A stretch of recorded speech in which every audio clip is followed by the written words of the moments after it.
Thanks for joining me on this look at seasonality within Phuket Trader. We'll just go ahead and select the seasonality button at the top level. You can see now that we have the seasonality window open, and it is defaulting to Euro USD on the default ticker list. Now, the data in the default ticker list is automatically downloaded on installation, and you have 10 years of daily historical data and 5 years of hourly historical data. So that is applicable only to the default list. With your other ticker lists, you will have only approximately 5 years of daily data and hourly data. So if you wish to get out to 10 years of data, you will need to do so through Downloader. So looking at this graph as we see it now for Euro USD, that is the average of 10 years of daily data fluctuations for that instrument. You can see that it's a little bit up and down and not particularly telling us a lot of information. We select, for instance, 3 years. You can see that it differs a fair bit between 5 and 3 years. Interesting point here is that there's definitely a drop over the last 3 years between June and October. We look at 5 years, it's somewhat in the middle. There's not a lot of information to be drawn from that particular chart. If we go and look at another chart, for instance, the US 30, now it will default when you make another selection to automatically showing 10 years. I want to bring up the 5 and 3 year charts for the Dow 30. You can see here there's quite a degree of similarity there. This particular chart here is just a month. It's a subset, so we're looking at the month of July, so it's that particular area there that we're looking at. This particular chart here, and there's only two line charts or 2 line graphs within this chart, and that is because there is no 10 years of hourly data.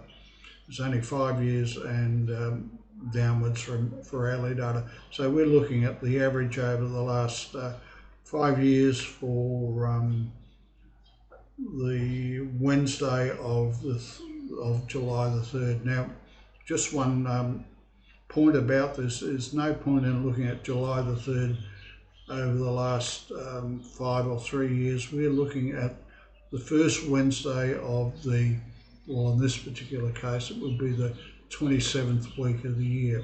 So we're looking at a particular week of the year and a particular day of the week. So just take that into account, that we're looking at particular days of the week, not particular dates for hourly data. We're looking at 1 day's data here, starting obviously at midnight and going through to 11 p.m. on that particular day. Showing 1 day, you can select 2 days, 1 week, or 2 weeks of data for hourly data. There is also an option to select a second date. So if you wish to review the movement of another particular day of the year, such as for an economic event such as non-farm payroll, will allow you to look at the average movement over 2 separate dates to determine if there's some similarity in the market behaviour leading up to those events. One other point is the ability to introduce a second ticker. When you're going to introduce a second ticker, I would just leave it on the 10 years. It's a lot easier to read the graph. So if we introduce a second ticker here, and we'll just select something from the default group, we'll say the UK 100 ticker. You can see here now that we have a second ticker, which is your UK 100, and that is of course the original one, which is the US 30. So I have the US 30 and UK 100 tickers.